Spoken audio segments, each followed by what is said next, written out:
All right, everyone. Thank you again for being here, ready to learn about Ready to Rise. We're excited to share with you all about this opportunity, this Ready to Rise opportunity.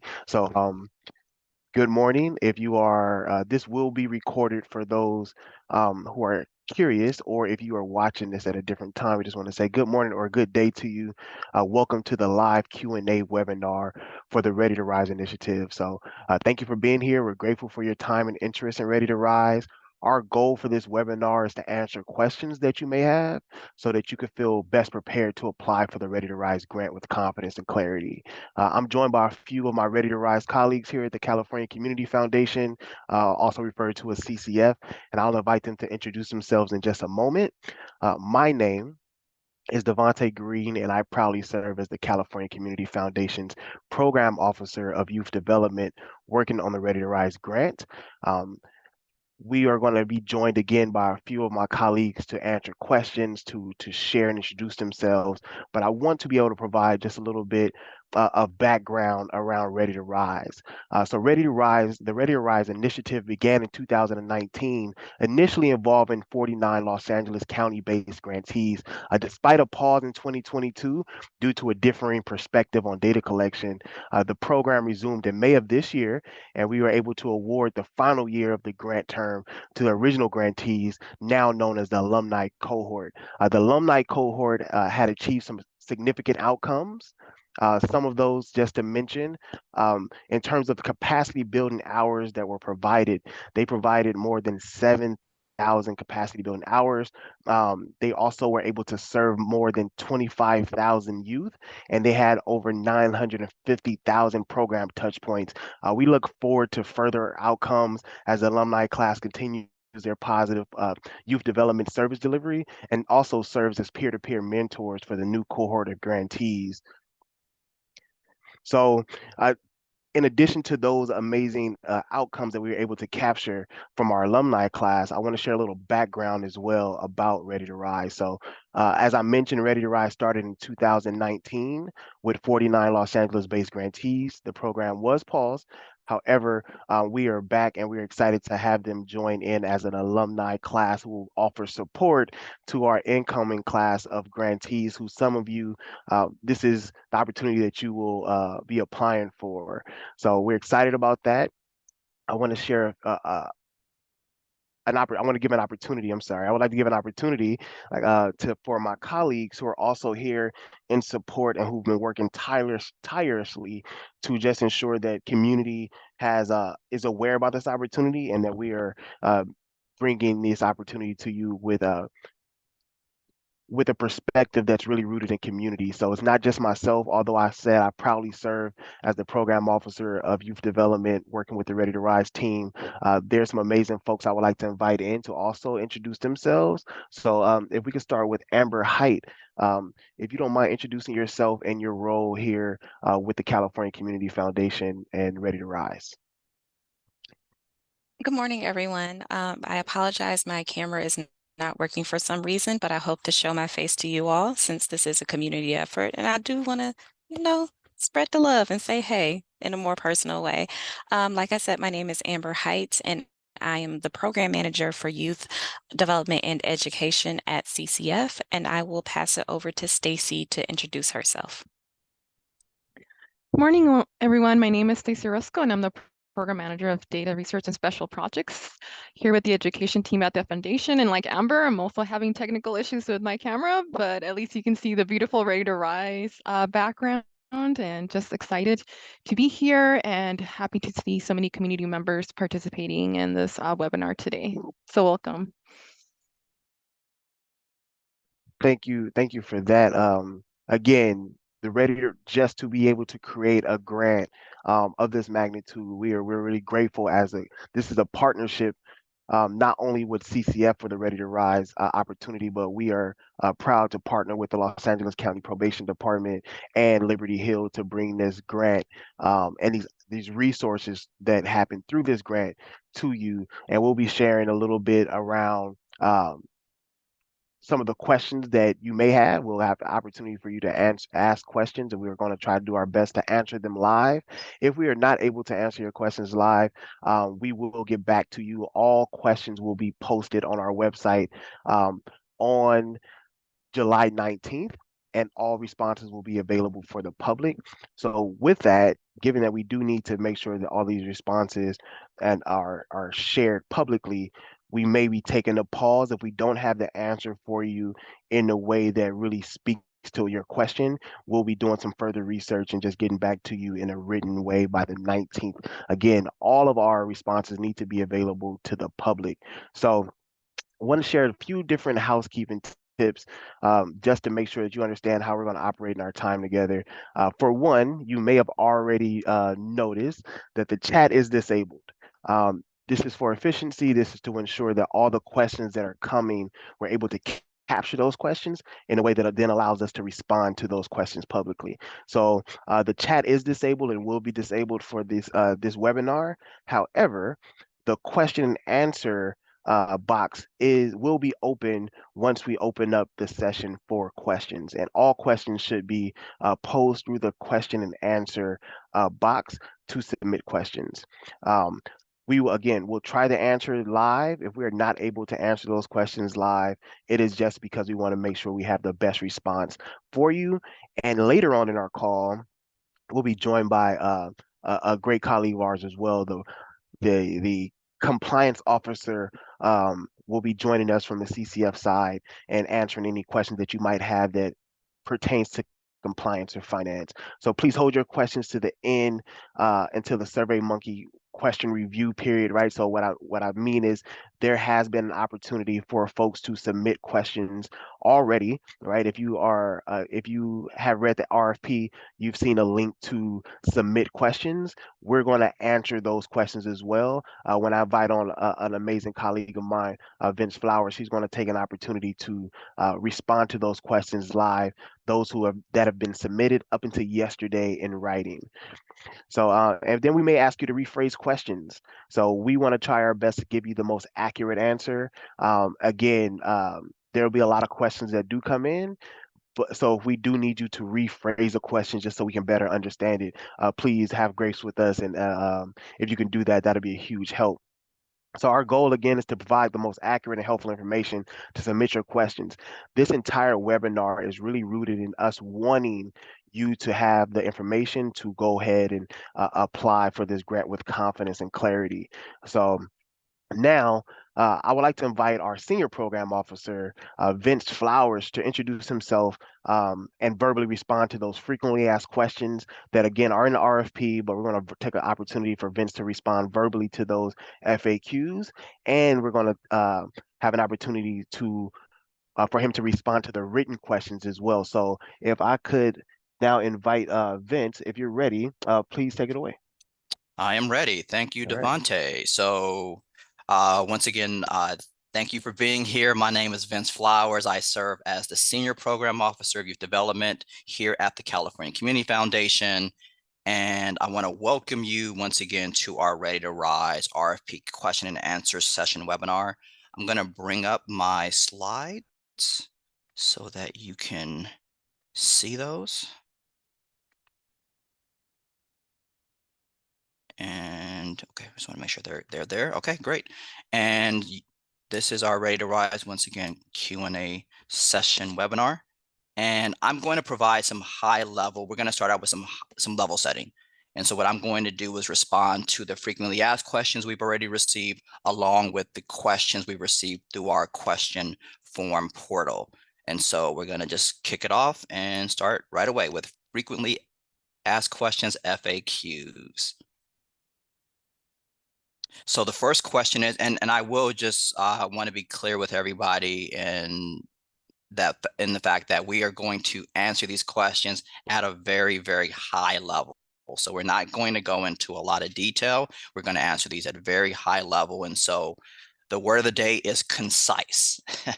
All right. And so here we go. So first question is, what is the history of Ready to Rise?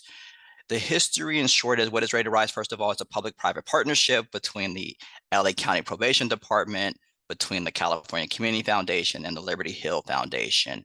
And the history is this public-private partnership began back in 2019 as a $3.2 million pilot, and is from 2019 to 2022 became an over $38 million full-fledged initiative.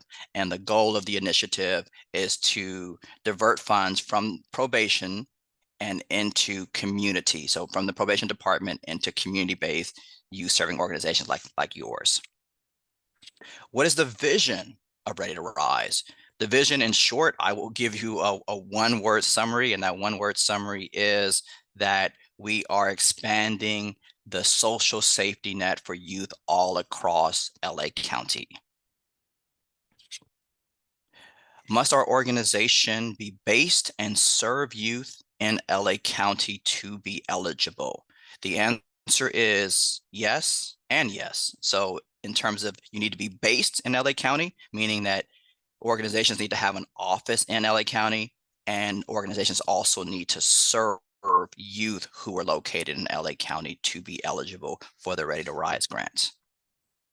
Can organizations be fiscally sponsored by another entity? Yes, we have no problems with fiscal sponsorships, so that is allowable.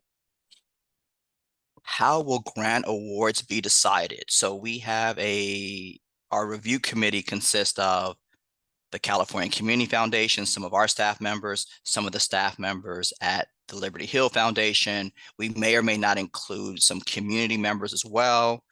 And what we will do is we will review all the applications that we receive. We will then shortlist a group of 60 organizations for us to do site visits with and for us to go and visit personally. And then of those 60 organizations, 50 of the 60 will ultimately be receiving grant awards. The other thing that I'll add is that, so that sort of tells you how we're going to go about the process, but what are the principles we're going to be using to determine that ultimately the 50 grantees? They are, number one, we are looking to make sure that there's diversity across LA County. And so we want you to think of this as a cohort, right? So we want a cohort of grantees all across LA County because we want youth to be served all across LA County.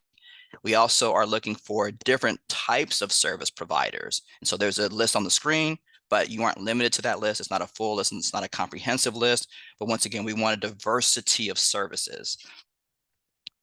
In terms of organizational capacity, we'll be gauging that as well. And we'll be looking at different things such as number of years in community and serving the community, the size of your budget, and the number of staff. And that'll give us indications as to organizational capacity.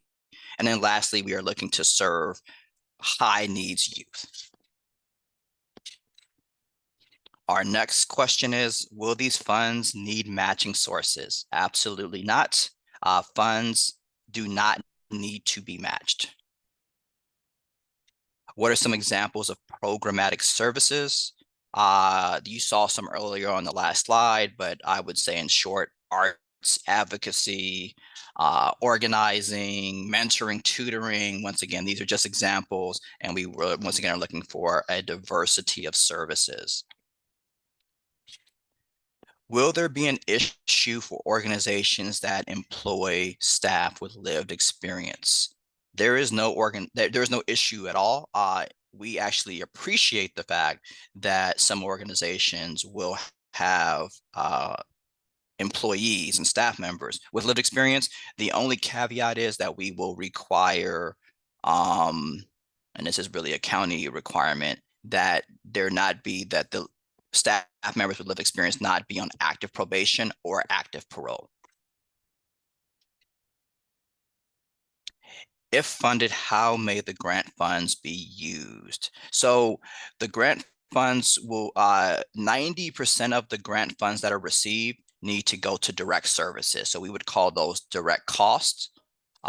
Once again, to support programmatic services might be another way to think about those. And then 10% of the grant funds received, or the grant budget, if you will, should go to indirect costs. And so there's a 10% indirect cost limit.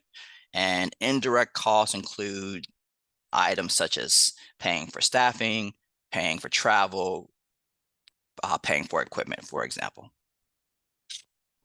What is the anticipated size and timeline for grants? And so to answer that question, I'm going to go to this slide right here, and it'll cover that. It'll cover, number one, we are looking to award 50 grants. Those grants will range from $50,000 to $200,000 on an annual basis. The grant term is from November of 24 to October of 27. Conditions, there are 2 of them. You have to be in good standing, and there has to be available funding. I'll take those in reverse order. Available funding just means that we receive funds from the county on an annual basis. So we have to receive the funds first in order to forward them to the grantees. In terms of good standing, we're looking at financial good standing and reporting good standing. So financial good standing means that you are using expenditures are allowable and you're basically being a good steward of the funds. And then reporting, being in good standing as it relates to reporting, means that you are keeping up to date with your monthly and your quarterly reporting. In terms of, and then once again, we just talked about this, but just to reiterate, funds can be used 90% for direct services and then 10% for indirect costs. Think of those as overhead. Our next question is, what is the definition of capacity building for the purpose of this award? The definition in short is our goal is to help make your organization stronger, to make it healthier so that you can serve youth in a more robust manner and scale your services. What are the data collection requirements? The requirements, in short, I actually just mentioned them a little earlier. We will be looking for monthly data collection. We will also be looking for quarterly data collection. And those coincide with the reporting. What county compliances will organizations be responsible for maintaining? The county compliances refers to proof of insurance and various personnel documents, and those documents and that itemized list can be found on page 10 of the RFP document, which we also call grant guidelines. And I just want to sort of flag for you that many of the questions that you may have will be answered. And so we want you to make sure that you're regularly referring to the RFP, and that's your first stop. In terms of, do applicants need to submit a budget with their proposal? Yes, they do. And we will provide a budget for you to submit with your proposal. So there's a budget template in the application portal. What is no commitment to an award? What does that mean? That simply means that just because you apply for a grant, that doesn't guarantee that you will actually receive a grant. All applicants have to go through our vetting process. What is the positive youth development framework? I'm glad you asked. And so this actually describes our positive youth development framework. We call it PYD for short. And what it is in short is an inside out strategy. It starts on the outside in the turquoise circle. And it really means that we're taking into account, as a Ready to Rise team, just the external factors, which might be including politics, the economy, community, so forth and so on. Where you come into play as the youth serving organization, you're really involved in the next 2 inner circles. So the dark blue circle are the services that you as the youth serving organization provides directly to students, or actually say to young people. And then, and that list, once again, not comprehensive, not a full list, just examples of services and programmatic services that you can provide. And then lastly, that inner light blue, sky blue, if you will, circle speaks to the developmental areas, we call them sometimes, or domains, we call them as well. And so what the goal of the programming that you provide for young people should be improving their lives and should be bettering them. And so it should be improving young people's lives in terms of helping them to be better cognitively, academically, physically, mentally, social, emotionally, and really helping to increase their sense of identity as well. And so that is our PYD framework. It is based off of both national and local research. So that concludes the frequently asked questions. Once again, that's our high level setting. And then now what I'm going to do is jump into, there are about 15 questions that we received through our question form. I'm going to go over those, and then I'm going to hand it over to Devontae, and we will, at that point, open it up for some live questions. But before we get there, let's go to our portal questions. So is the grant opportunity intended to be project specific or general ops or general operations? And we just, so you know, we just copy and pasted these questions. And so, so these questions, so this one is really, it speaks to, I'm going to go back to the framing we used earlier, that the funds should be used, 90% of the funds received for this grant should go directly for direct services. And they should go to programmatic services, if you will, and then 10% should go to indirect costs. Are there any specific budget templates applying organizations can use? So we will provide you with a budget template there is one in the application that is for your proposed budget. You will also be asked during the application process to provide a, what did we call it? A projected budget, if you will. And so I'll just put it this way, to sort of keep it simple. The budget template, we will provide a budget template in the application. Let's see here. Okay, this one's about the capacity building. So I'm going to read this question, and what you'll do, you'll find me, I'll read the question and I'll answer it. So is the expectation that 75 to 100 hours of capacity building assistance will be completed by a single staff member, or is the collective time spent by multiple staff and or board and or leadership team members based on the focus areas that we select? So the answer is, let me sort of point out, first of all, that the approximated or the estimated 75 to 100 hours of capacity building is for the 3-year term, number one. And then number two, to answer the question specifically, it will require various members of the organization at various levels. So staff members, once again, board members, leadership team members, we want everyone to be better because of Ready to Rise. And yeah, so I'll leave it at that. This is just our capacity building. Here's our specific definition of capacity building. And what it'll show you in short is what we're trying to do is we're investing in the organizations that support our young people. So we support the organizations that support our young people. And if you are becoming a grantee, then you are part of the Ready to Rise family. And so once again, we'll use words like cohort, we'll use words like community, we'll use words like network, but ultimately we're talking about you're part of the Ready to Rise family, and you will, as a result of our capacity building efforts, which are led by the Liberty Hill Foundation. CCF is the grant making partner. Liberty Hill is the capacity building partner. You will receive individualized as well as group coaching. And it's an opportunity for you all to learn from one another. Should our proposal outcomes and objectives refer to our vision for the program overall in terms of serving youth, or reflect what we hope to achieve through our participation in the learning cohort and capacity building efforts? So you want to, in your proposal, in your application, speak to your current capacity, and then and therefore speak to your current outcomes and objectives based on your current capacity.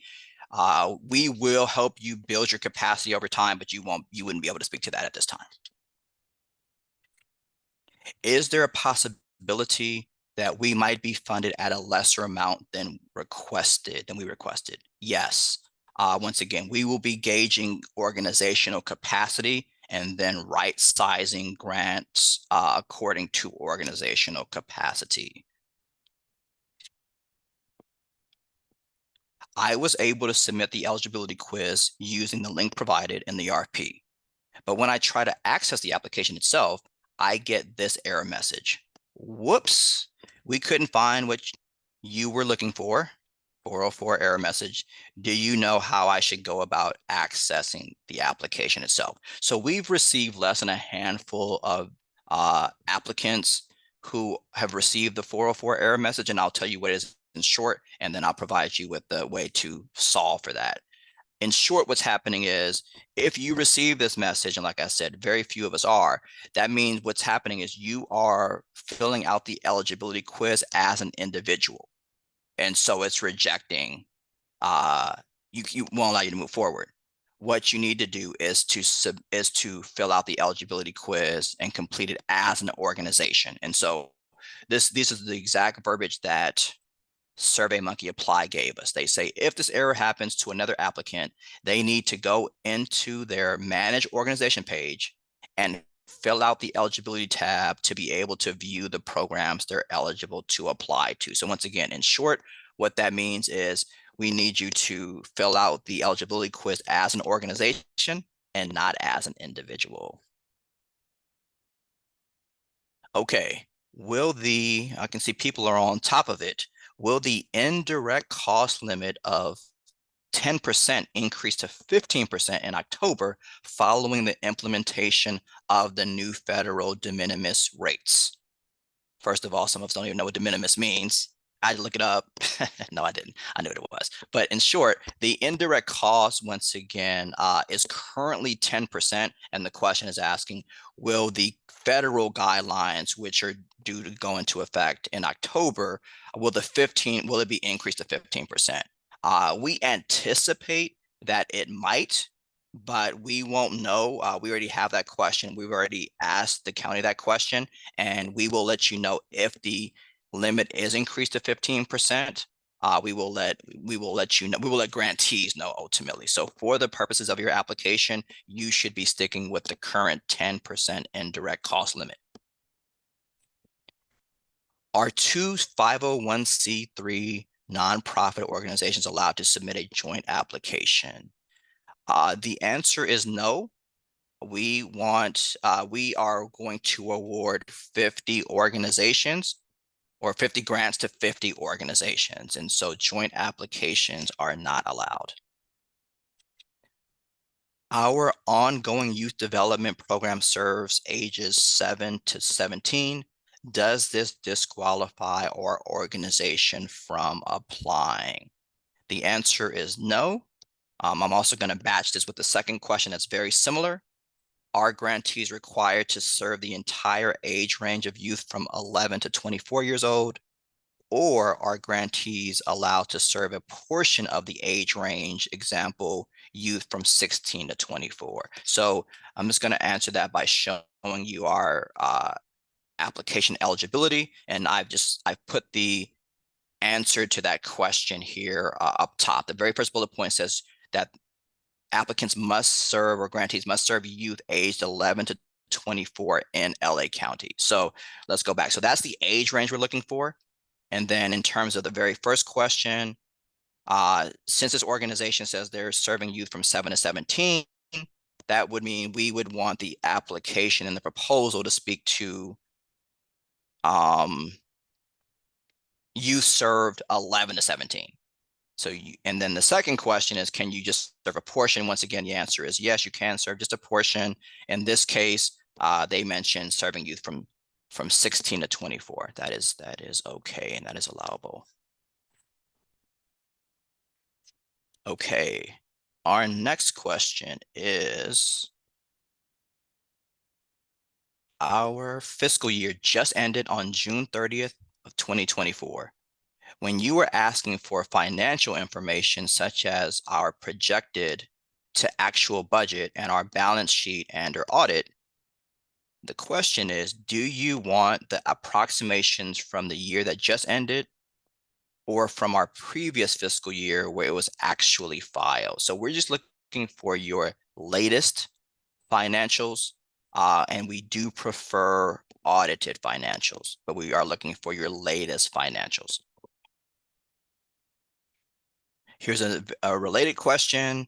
It says they're talking about the audited financials in 990 forms. They say, since this is less than 2 weeks into the new fiscal year of 24-25, year-end closeout procedures for 2023-24 are still in process. Will the 22-23 audit financial statements in 990 satisfy these document requests? Or are you asking applicants to upload a statement of financial position for 23-24 in both the audit and the 990 response areas? So once again, we are looking for your latest completed financials. All right. Here's a question, and this one is, I think this is, yeah, the question's in the middle if I remember correctly. But let's start with the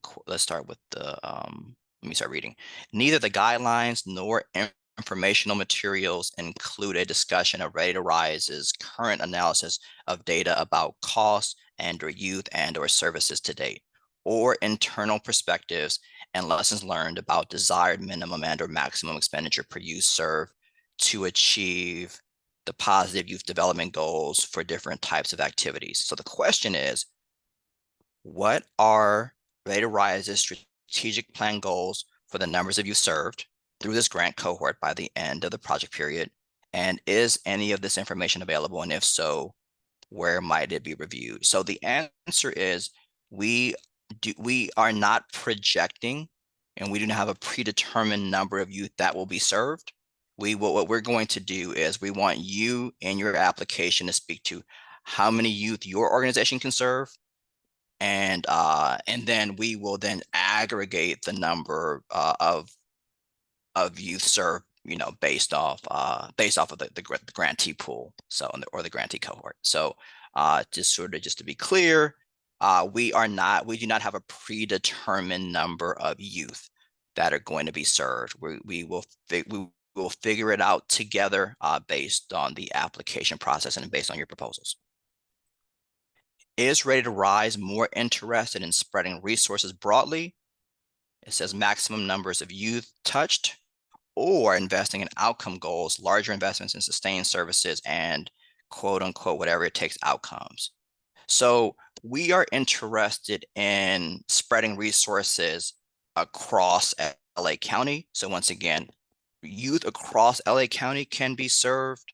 And once again, we want you to speak to we want you to have fidelity to your program model, whatever it is, in terms of youth served, particularly unduplicated youth served, and in terms of the outcomes that you can provide and will provide youth.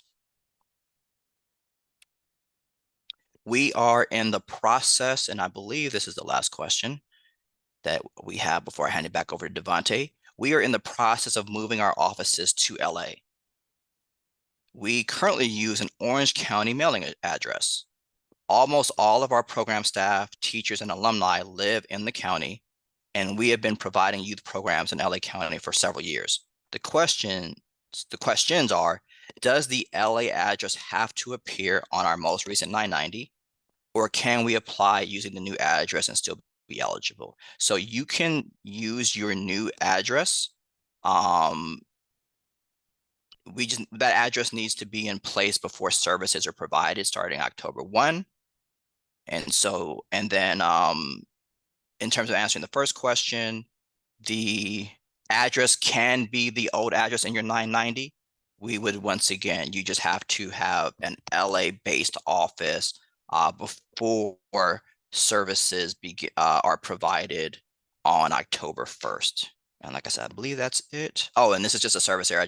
I just showed this picture here. This is a service area. This basically speaks to, once again, the fact that we want LA County to be is the service area. Then this is just the old service area map where our first set of grantees, our first cohort, where they provided services throughout the county. And with that being said, I'm going to stop sharing my screen, hand it back to Devante. Oh, great. Vince, thank you so much for providing some clarity to some questions that I know a lot of folks may have had, and maybe there were some questions that you didn't know that you had, but they were still able to get answered. So thank you. Now we're going to actually open up our space. 4 questions to be answered live if possible. But just as a reminder, if we're not able to answer those questions live for some reason, we will get back to you on a response, and that response will be posted on July 19th onto our website. The Q&A function has been open and enabled. So if you already have a question in mind, please go ahead and ask it through the question and answer box below, and we'll do our best to get that question answered for you. We've also been joined by Jose Narara. Sorry, I hope I didn't. I never say your last name, Jose. I hope I did not butcher that. But I really appreciate you joining us. Jose will be able to support with any compliance or financial questions, as well as we're wanting to make sure that you get all of your questions answered to the best of our ability. So as they come through both events, myself and with the support of Jose will be responding. So, all right, we already have some questions that opened up. If we do take a moment to really understand the question, please allow us grace, as we just want to make sure we're properly understanding your questions. So, the first question that we have here is, can this grant be used to advocate for changes in policies that require high school diplomas for work? The direct answer is yes. Um, Again, this grant is about empowering youth as well, and that's not only in academics, it's also centering youth voice as well. So yes, if you do apply with this as a part of the program proposal, you will not be disqualified because of the nature of it. So the short answer is yes. And then we have another question. I'll toss it over to you, Vince. All right, thank you. So the next question is, can we budget a higher indirect rate if we have a higher federally approved indirect rate? And so the answer is, I'm not sure if, oh, Jose's just coming on. Okay, I wasn't sure if you wanted. So this is our compliance officer. Let's have him introduce himself. Thank Yes. you for being here and joining us. Hi, everybody. Welcome. My name is Jose Nájera. I'm the Senior Compliance Officer here at CCF. Happy to join and answer all of these type of questions that are going to be kicked off to me. So the answer for this is yes, you can. We will ask that you note it when you put it in your budget, the higher indirect amount. If awarded, we will be asking for the your NICRA letter. So just make sure that you have it on file in order to share if requested, if awarded. So thank you, Jose. Yep, thank you. And that's why he's here. He is an expert. I'm going to pass it off to Devontae, but before I do, I'm going to say, Devontae, you need to work on rolling your R's. You're Nahara. You got to roll them. Thank you, guys. No, of course. Thank you again, Jose. The next question is, and there's a little context provided before the question, so I'll share that as well. Sometimes we have difficulty envisioning the best objectives to showcase outcomes and impact. Could you provide some examples of measurable objectives that have worked well for previous grantees, especially in the program area of socio-emotional development, workforce development, and positive identity development? So a great question. We don't have specific examples right now to share. However, we can say that the objectives that each organization, each grantee have created have been self-determined and self-led. We do not prescribe what those measurable outcomes need to be, but we do support and encourage creative objectives that are specific to the capacity and interests of the organization. Okay, and then I would just add that we would want, what we're looking for are SMART goals. And so you think specific, measurable, attainable, realistic, and time bound. And our next question is from Karen, are there character and or word limits in the application? The answer is no. We want you to be able to we want you to use as much space as you need to answer the questions. Okay, this next question here is ask, what is the timeline for site check-ins and how many sites will you visit? Great question. Sylvester. The timeline in August and September, starting August 19th through September 20th, I believe we will be doing site visits. I'm sorry, please forgive me. August 6th through September, we will be doing site visits for 60 sites, and we will be selecting 50 organizations of those 50 organizations that we actually visit. But again, those dates, just for clarity, are listed as well in RFP. It'll be August 6th through September 20th. All right. The next question is from Michelle. She says, hi, you said that you want our completed audit and 990 forms. Do you mean the ones that are filed? So that would mean 2022, 2023. Can you confirm this? And I'm going to let our compliance officer handle this one. Yes, hi, thank you, Vince.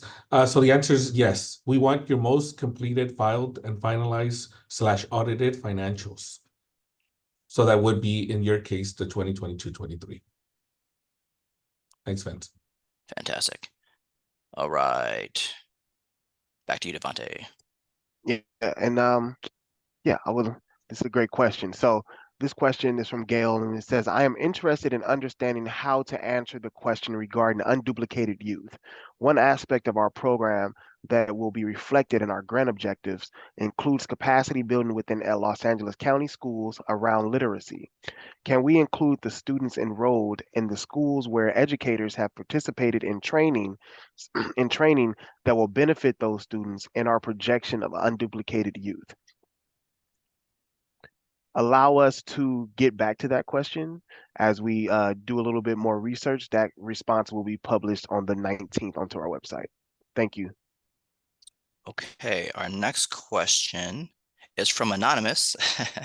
The question is $50,000 to $200,000 each year, or is it over 3 years? So the 50K to 200K is an annual grant award, and so that means over the 3-year period, if an organization is awarded $50,000, that means over the 3-year period they would receive $150,000 total. And if an organization were to receive $200,000 on an annual basis, they would receive $600,000 total over the 3-year period. Okay, the next question is, can programmatic staff fees and teaching instructors be considered in the 90% of the direct services in the budget? I will hand it over to you, Jose. Thank you. So the answer is yes. Any direct program staff fees can and should be in your budget as direct.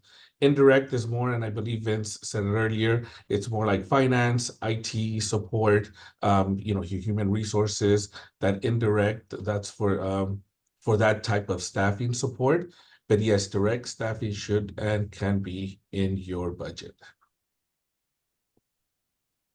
Okay, our next one is, this looks like this might be a Jose question as well. That's why he's here, is we won't have our first year 990 yet.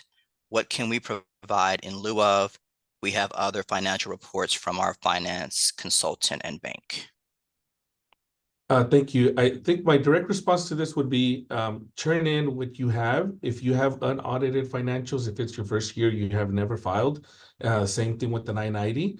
Provide what you do have in lieu. Provide a brief explanation as to why you're turning in unaudited financials or unfiled 990s.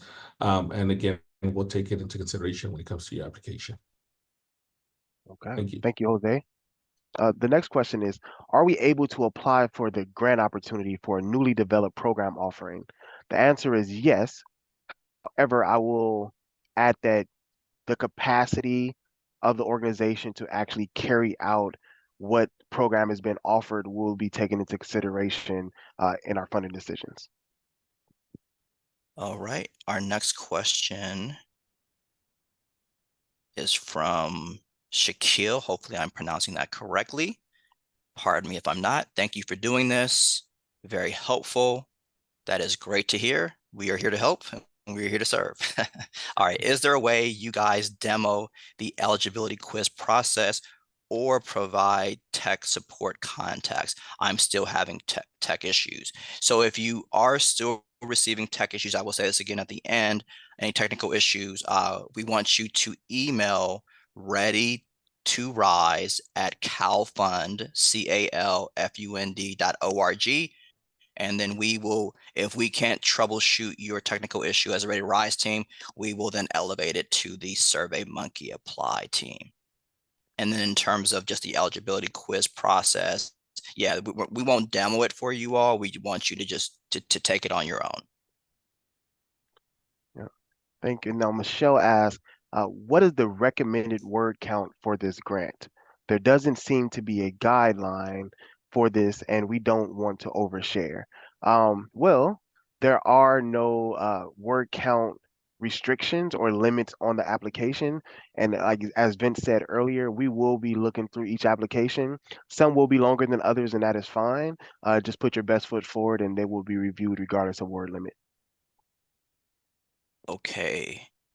Betsy's got a good question. Is there a way, she says hello, I say hello back. Hello, Betsy. Is there a way to view all of the application questions before we create an application account? There currently is not a way, but I think that is something that we will do that. We will post the application questions so that you have them It does take us about, it'll take us, let me see, today is what, Wednesday? So basically you should expect to see that early next week. Thank you, Vince. Ishmael Pruitt asked, he says, our organization recently adjusted our fiscal year to July 1st through June 30th. As a result, our most recent 990 only has half of the year. Is this an issue? And I'll also will refer to Jose for this one. Yeah, no, that won't be an issue. Submit what you have as your latest on file. And just again, please notate that it is for half a year. Thank you, Jose. All right, our next one is from Shannon. We are already working in the juvenile hall system. Will this grant cover those youth services also?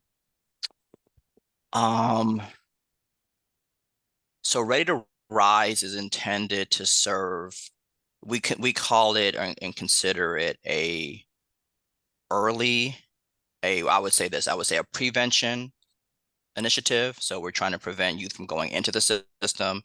And then early intervention, so they can have already been in the system. And so I'm trying not to sort of overstate here. Once again, I'll answer it this way, just the way I just did, that the Ready to Rise initiative is considered both a prevention and early intervention system. And then we will provide more clarity in our posted responses. Thank you, Vince. Kevin asked, if the number of youth served is not determined, will an organization be disadvantaged if their numbers of youth served is small compared to other organizations who have more staff capacity to reach more youth? I hear two parts in here, Kevin, so I'm going to try to respond to the best of my ability.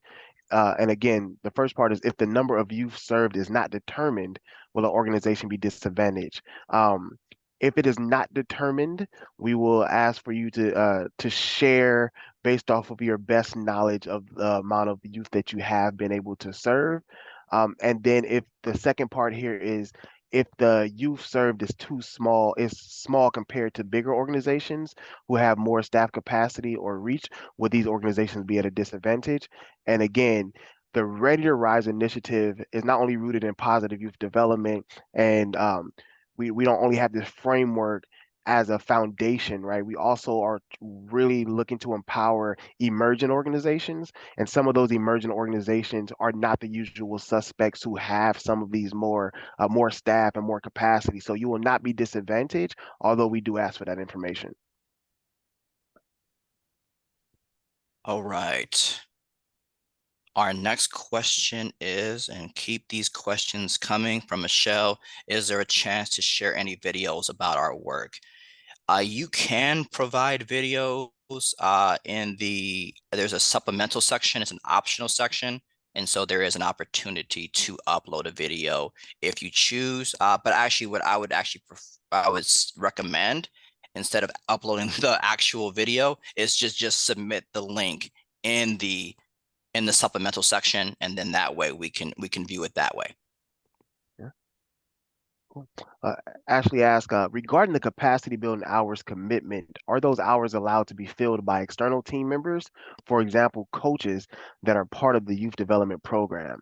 And my response would be that as a part of becoming a grantee, one thing that needs to be submitted is a personnel roster, and that personnel needs to all be cleared through the background with the county probation department before they could actually work on the program under the Ready to Rise grant. So if they are one of the individuals who are on that roster, who've already undergone those background checks, they are able to attend the capacity building opportunities that will be provided through our Liberty Hill Foundation partners.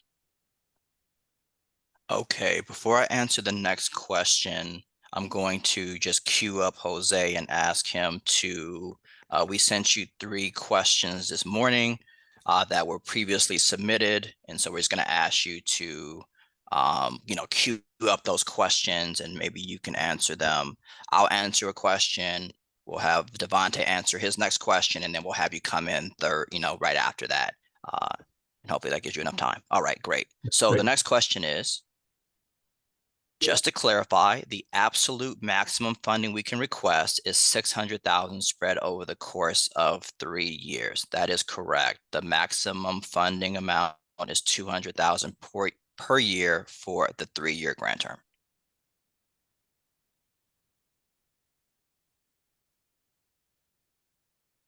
All right, My Devontae, you're apologies. muted.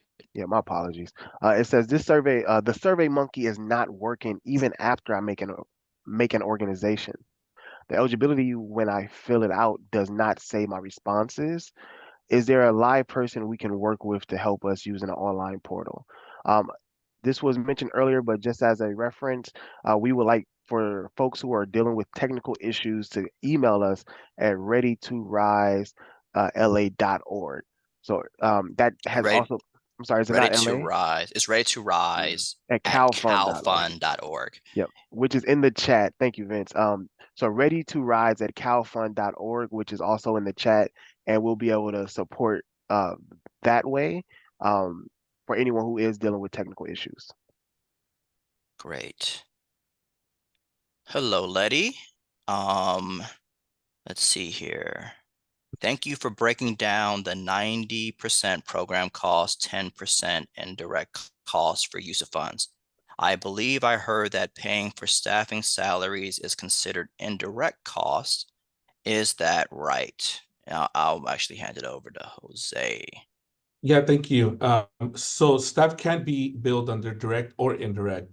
So examples of indirect costs for this include non-program specific salaries and wages, and general administrative expenses.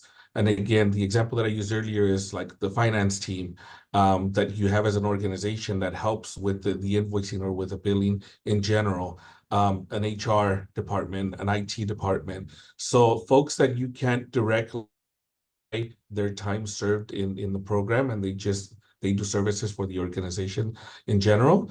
That's what you would bill or use the indirect funds for to fund. For direct services is more program staff, more folks that are touching the program and working in the program specifically, and that you can document via timesheet. Make sure that you can sit there and delineate that the person is directly working and providing services for the program. I hope that clarifies. Okay. And then we have a question from Sylvester. The question is, do you need a brick and mortar location to be eligible, or is it okay if the direct services that you may provide be site-based at different locations, for example, at a school site or community center, etc.? Um, Great question, Sylvester. Your per this RFP, we do require that you have an office in Los Angeles County. When it comes to where you deliver that service, it is fine if you're doing school sites or community centers. Keep in mind when it comes to us actually needing to do site visits of that 60 who we have as our finalists before we choose our 50, we will need to be able to come to the site to see the work um, as well. So as long as you have an office in Los Angeles, and we have somewhere we can actually come and witness the work for the site visits, you are okay. Okay, thank you, Devante. I'm going to answer the next question and hand it off to Jose for the three questions that we received ahead of time that were compliance related. So the first one is, so our question, the question that's on deck is, if our programs require staffing, are the staff delivering the programs considered indirect? So Jose just spoke to this, so I'll just sort of reiterate and say it a different way. And then once again, I'll hand it off to Jose. So there are what you could consider direct staff members and indirect staff members. Direct staff members are those who are actually young, youth facing, and they're working with the young people directly and providing services for them. The indirect staff might be your executive director who isn't working with the youth directly, or your finance person or your compliance person. They're not working directly with the youth. And now I'm handing it off to you, Jose. Thank you. So do you want me to read out, do you want to read out the question for me, please? Or do you want me to I can. It's up to you. You tell me. What do you want? Yeah, if you don't mind, if you can read the question. Sure. Okay. Yeah, let me do that. Let me find them. Okay, so the first question is an organization allowed to subgrant Ready to Rise funds to another 501c3 organization in order to accomplish the grant goals? So the answer is yes. An organization is allowed to subgrant Ready to Rise funds to another 501c3 organization. However, there is an important considerations to keep in mind. All proposed subgrantees must receive approval from CCF before contracting. Applicants must submit a subgrantee profile form that can and will be provided once subgrantees are identified. Additionally, applicants must provide a copy of their policies and procedures for selecting and entering into agreements with the subgrantees, as well as monitoring subgrantee performance. Last is applicants must submit a detailed plan for monitoring subgrantees, covering both programmatic and fiscal areas of review. This plan should include potential corrective actions for non-compliance or inadequate performance, and specify monitoring dates and timetables for resolving any findings. Okay, thank you for that. Our second question, 2 of 3, is an organization allowed to contract another 501c3 organization to provide services using Ready to Rise grant funds? Thank you. And just for everybody's edification, the distinction here is the first question said, are they allowed to subgrant? And this question is, are you allowed to contract? And there is a big difference there. So again, in this case, the answer is still yes.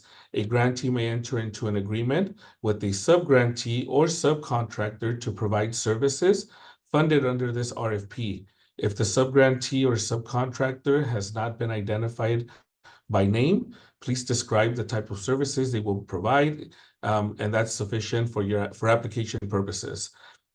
If you have the entity information, the subgrantee or subcontractor and their qualifications must be fully described in your proposal, and the intention to subgrant or subcontract must be explicitly stated in the proposal. The grantee will remain liable for the performance of the subgrantee or subcontractor and must ensure that they adhere to all provisions in the award agreement between CCF and the grantee. And the only thing that I'll add to this specifically is there is a distinction between a contractor and a subrecipient, or in this case, subgrantee.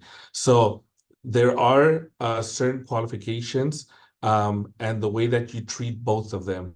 Fortunately, we do have a checklist that we can provide assistance. I also urge you, for application purposes, to look up the differences, but we can assist as much as possible after the fact if you do get awarded. But in the meantime, I urge you to do some research because there are distinctions between a contractor and a subrecipient and how you treat them. But the answer is yes, you are allowed to if you choose and need to. Fantastic. And our last question, it's a long one. There's a quote in there, and so I'm going to read this one. It says, will this grant funding support subcontracts with local partnering providers? The only clear reference in the guidelines state, quote, and in some instances where limited capacity exists, a regional or statewide provider may establish a service delivery partnership with a trusted and established local organization, close quotes. Should that be read to mean that subcontracts are not preferred or should only be proposed in rare and specific cases? Yeah, that one's long, so we'll try to detangle that one a little bit. The direct answer, as you guys heard earlier, is yes, you can subcontract work. I'm going to join this with the previous response that we have in regards to joint offers. You can apply with another entity, but you need to determine who the prime grantee and subgrantee is going to be between the two entities, because you're only able to submit one application. We're only going to be reviewing contracting with one organization. So that needs to be determined on your end before you decide to apply. But definitely, if you need or you feel that you want to partner because it gives you a better opportunity or it's a stronger application, we definitely urge you to do it that way. But please be mindful, like I said, to make sure that you make the determination of who the main or prime grantee is going to be, who the sub-grantee is going to be, and what the nature of that relationship is going to be. Detail it in your application as much as possible so that we can get a clear picture of what program design you have in mind in order for us to score it correctly. I hope that helps. It does. That helps a lot. Thank you for that.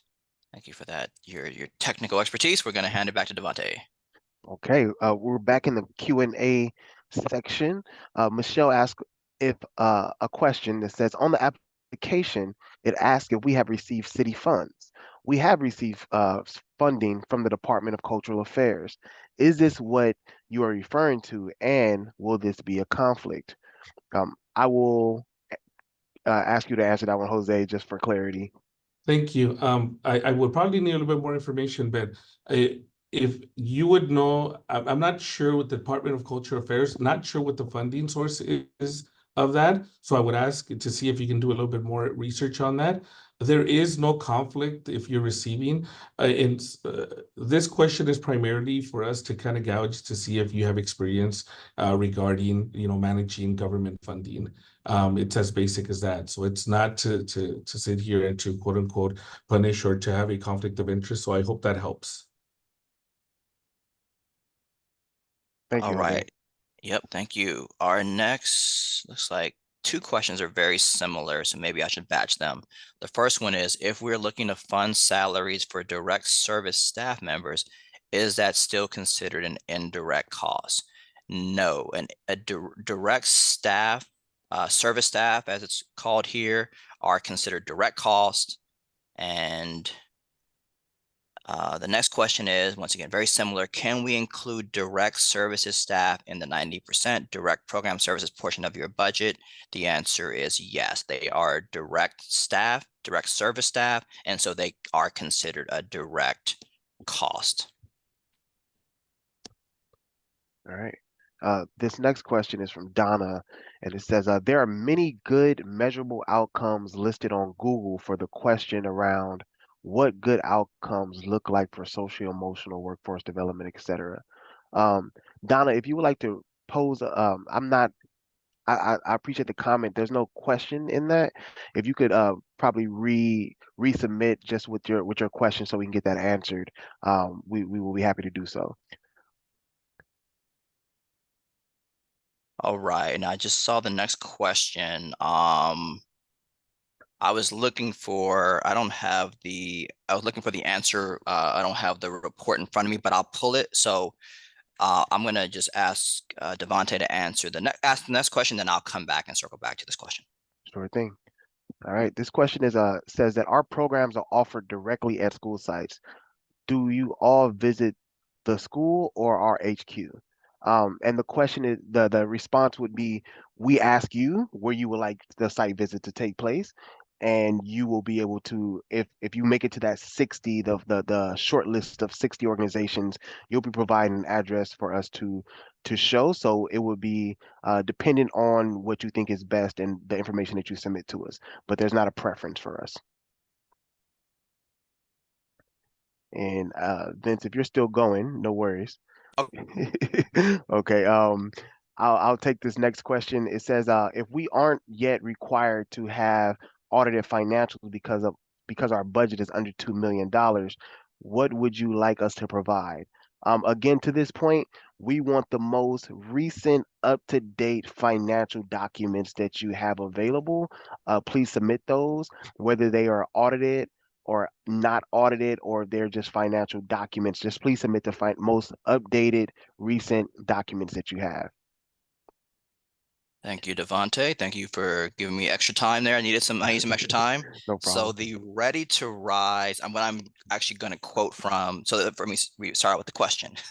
You all can't see the question, but I can. The question is, what common characteristics do previously funded organizations have that have been especially successful in this work? And so I'm pulling this from our Ready to Rise 2022 cumulative report. It is on the Ready to Rise website. And so the 13 is called the 13 community defined positive youth development approaches used by Ready to Rise grantees in their youth programming.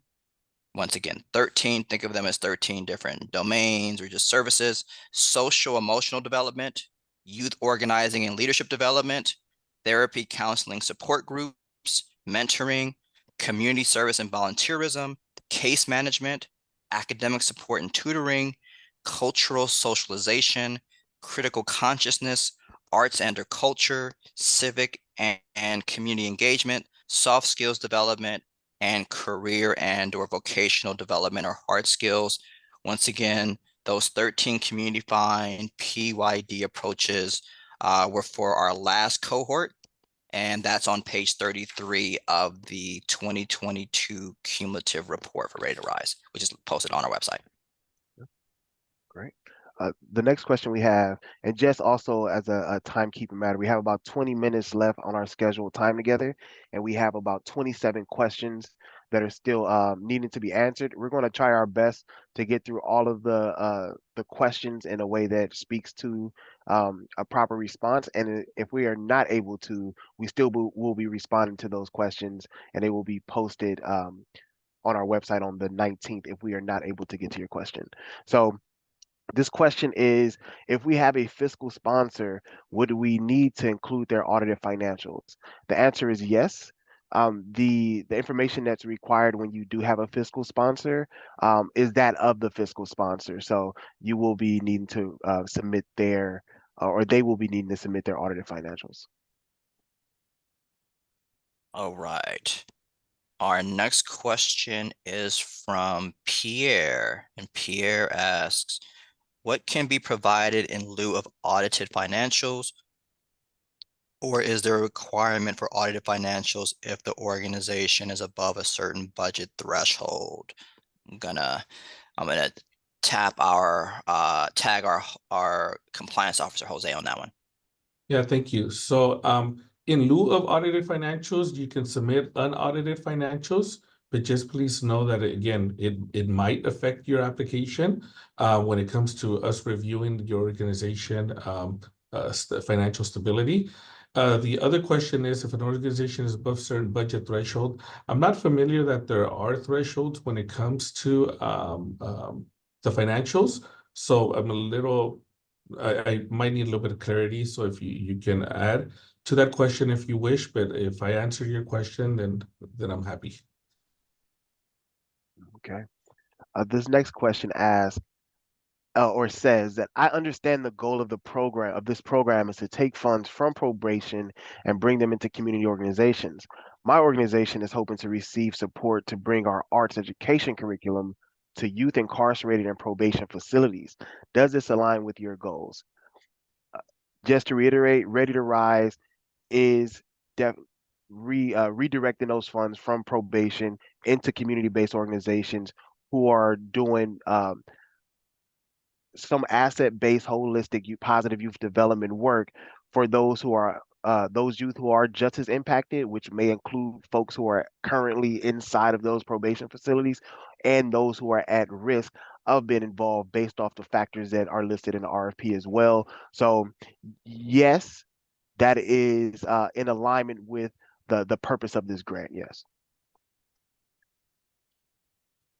All right. And Tanya asks, her question is, we are a mobile and virtual outreach ministry. Thus, our location is online and or wherever we bring the programs, resources, and services. The question is, will the site visit occur at our home office or the location at which the services will be provided? So I would say that we typically like to see the services in action. And so that's typically the case, but theoretically, a site visit could also happen at the home office. And we can talk through those details and the preferences when organizations are selected for site visits. Yeah. All right. This next question is just to confirm the program. Oh, I'm sorry, I skipped one. My apologies. This was from Diane. It says that we do not have a 990 yet as we separated from our fiscal sponsor last year as an independent C3 in September of 2023. What can we provide instead? Again, and Jose, feel free to chime in. I was just going to reiterate to provide the most updated financial documents that you do have available, but this is maybe a different question. So if you want to add on anything, Jose, please. Yeah, this is a little different. If you don't have an I-90, then you cannot provide it, and I'm assuming you're not going to use you broke out from your fiscal sponsor. So just for us, just note it that you don't have one on file yet. Okay. And I'm just gonna, no, I won't do that. I was gonna say I'm gonna skip a question because there's another one on 990, but I won't do that to Devontae. I won't mess up the queue. All right. So the next question is from Anonymous. Just to confirm, the program budget presented with the grant should be only for our $200,000 ask and not the entire program budget, correct? I that's fine, yes, because ultimately let me sort of say it so it's clear. We will annualize, I guess, or we would sort of if you frame your ask in an annual way, which is what is stated here, then we will ultimately multiply that times 3 if you are awarded. So should the grant, so you can ask it that way if you like. You can ask for the annual amount. That is fine. And that I would actually say that would actually be preferred. It's just easier and kind of to standardize it. We will encourage organizations to make an annual ask. But once again, if you didn't do it, we can figure it out. And let Jose add on to that. Yeah, thank you, Vince. To add to that, the actual budget template has 3 columns for year 1, year 2, year 3. So when you're completing your actual budget, it's going to ask you to do it on a year-to-year basis for the 3-year term. So you have that information in the budget. The way, Vince, that I read the question is there are some programs that they're subsidizing or asking for money for an existing program that's bigger than what the ask is. So that's the way that I'm interpreting the program. The program budget presented with the grant should only be for the 200K ask or not Got the it. entire program budget. So if that's the case, if I'm interpreting it correctly, then again, yes, your budget is going to be for the ask, what you're proposing to ask. What we encourage you is that when you're proposing it in your application, that you describe and delineate that you have an existing or a bigger program, but the funds that you're requesting are to again, subsidize or fund a portion of that program. I hope that helps. Yeah, I think so. I think we may need your support with this one as well, Jose. And it's the question from Diana. Just ask, what's an unfiled 990?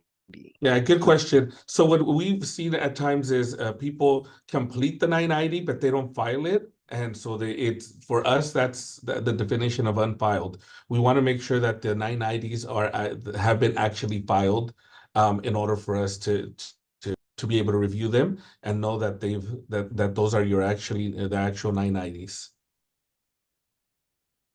Okay, and I'm gonna kick this next one to you as well, Jose.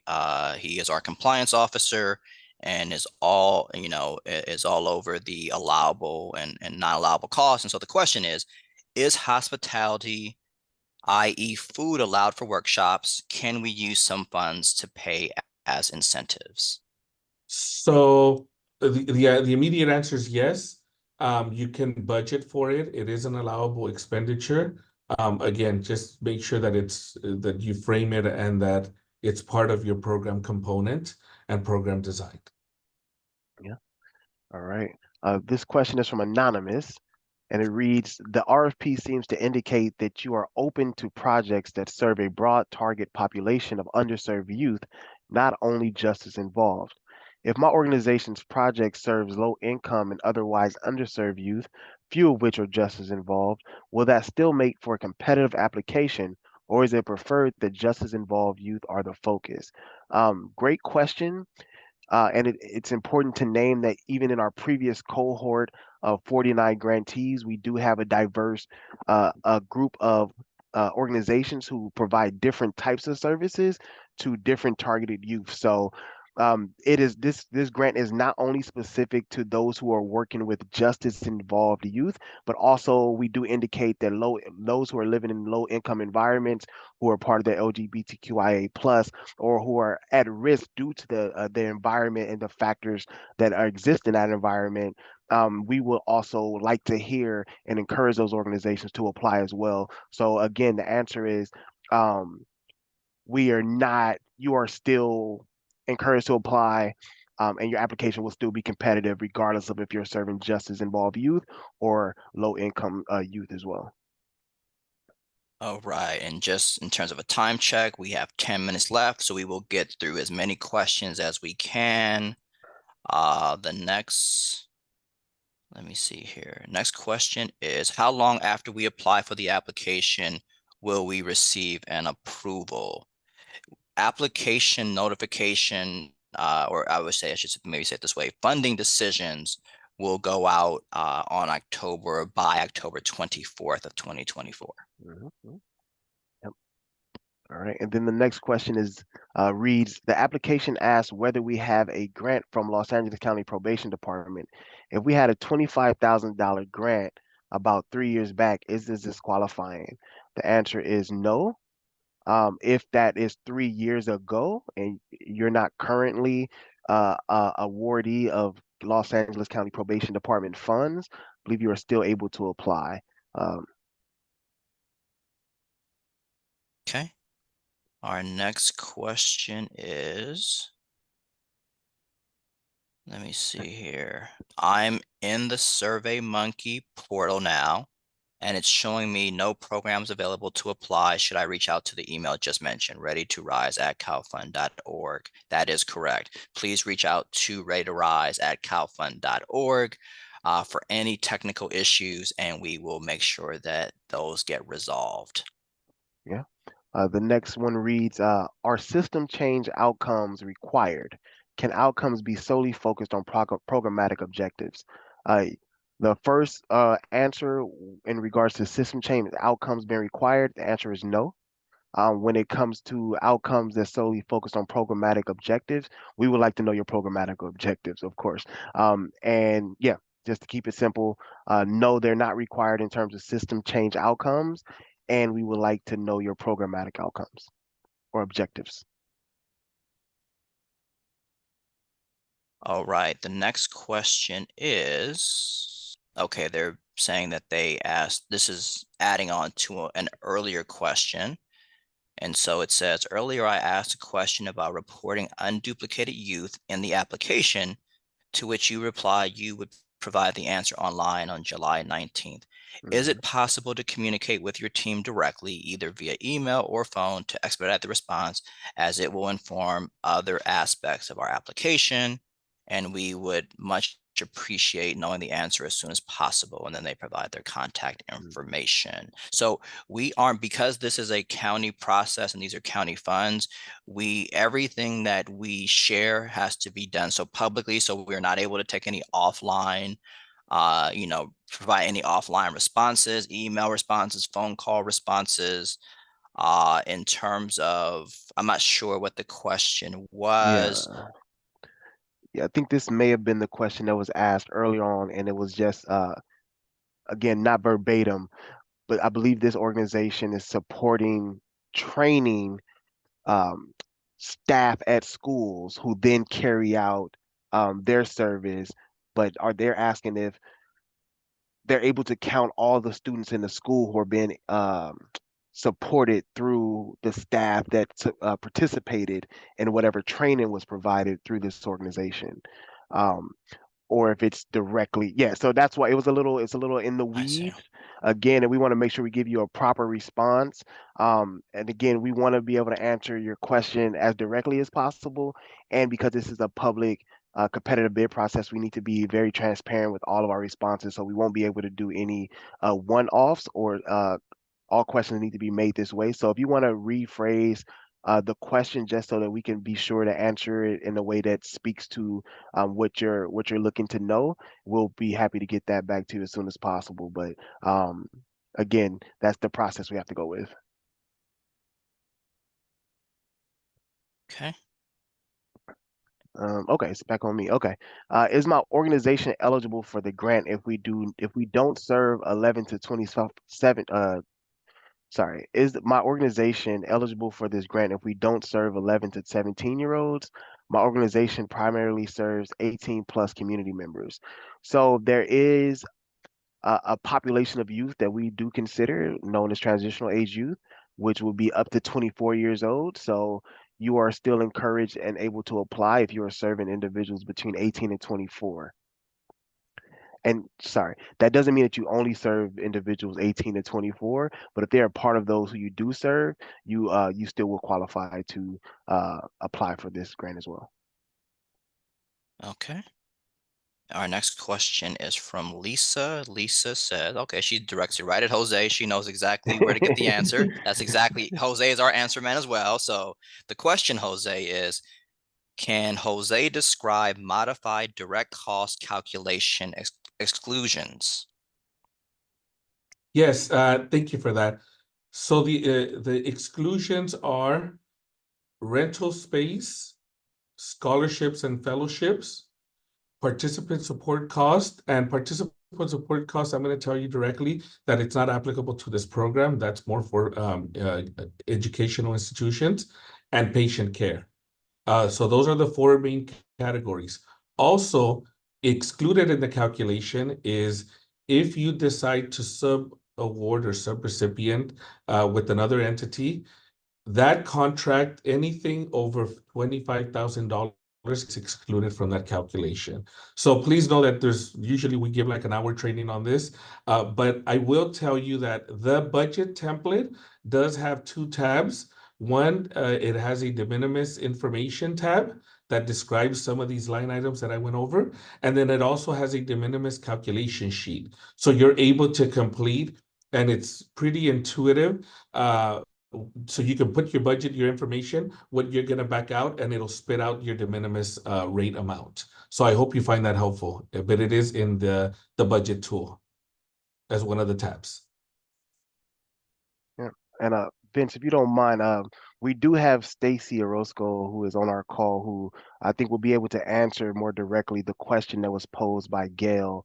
So Stacy, if you don't mind unmuting, reading the question, and then your best response to that, so that Gail and our organization can be prepared to apply. Is this regarding the measurable objectives? Yeah, this is the duplicated youth question that you, yeah. Unduplicated youth basically means youth that are only counted once. And this is a program intended to directly serve students.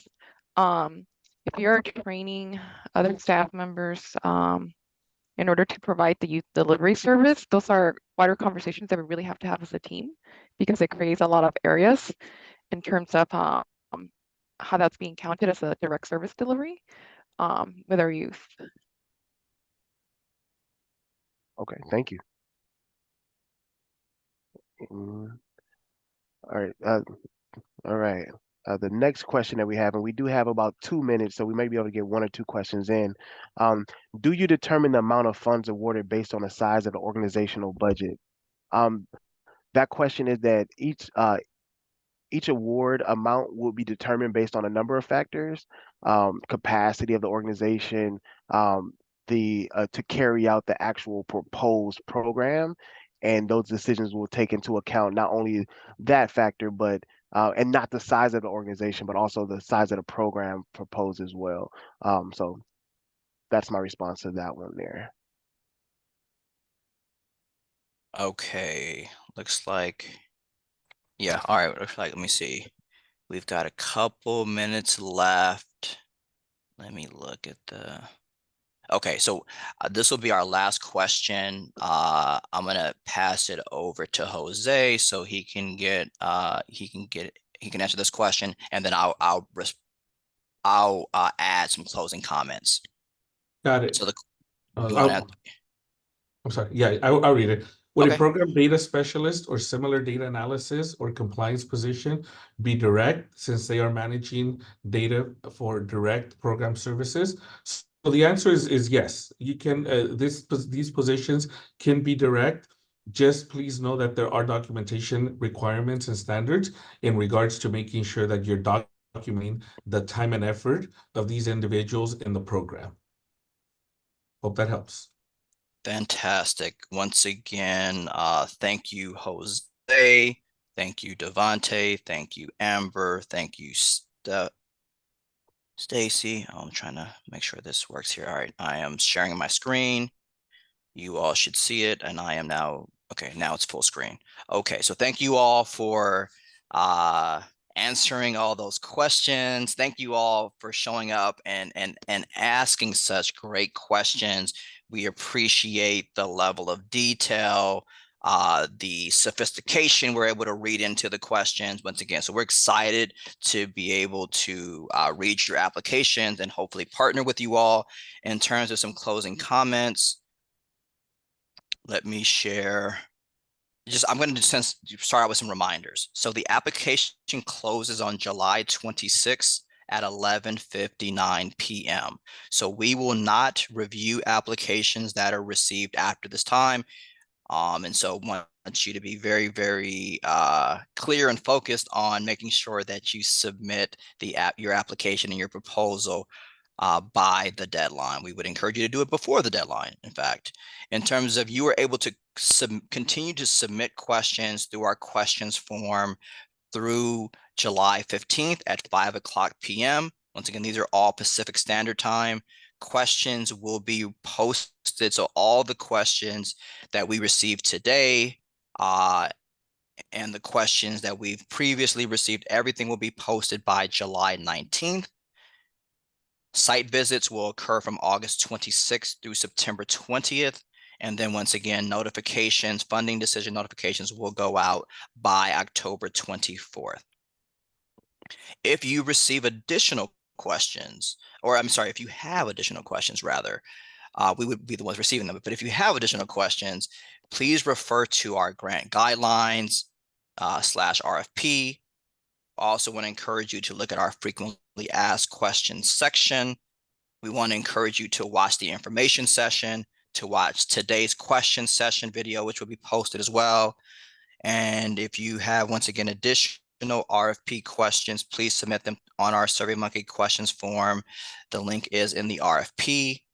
And then lastly, once again, if there are any technical issues that are experienced by you as an applicant, please email us at readytorise@calfund.org, and we will troubleshoot it on our end as a Ready to Rise team, and or if needed, we will elevate it to the SurveyMonkey Apply team. And so we will definitely get those issues resolved as quickly as possible. And then the last thing I want to close with is just why Ready to Rise? Why is Ready to Rise important? And so I've called this our Ready to Rise benefits. In short, it says here, divestment and punitive youth behavior measures. As I like to say, and as I like to describe Ready to Rise, we're going from detention to prevention, and from the carceral system to a caring system. And ultimately, what is our approach? We have a care first and a jails last approach. So we look forward to partnering with you on that if selected. We also, what are some of the other benefits to Ready to Rise? That we absorb a lot of the administrative requirements and administrative burden, if you will. And so there's much less red tape for our nonprofit partners. We provide upfront funding. We provide consistent funding. We have the reporting is de-identified. So the youth are not identified in our reporting and the reporting requirements. And so once again, no personal identifiable information of our youth, of our young people. And then lastly, it says community defined interventions. And so we believe that proximity matters.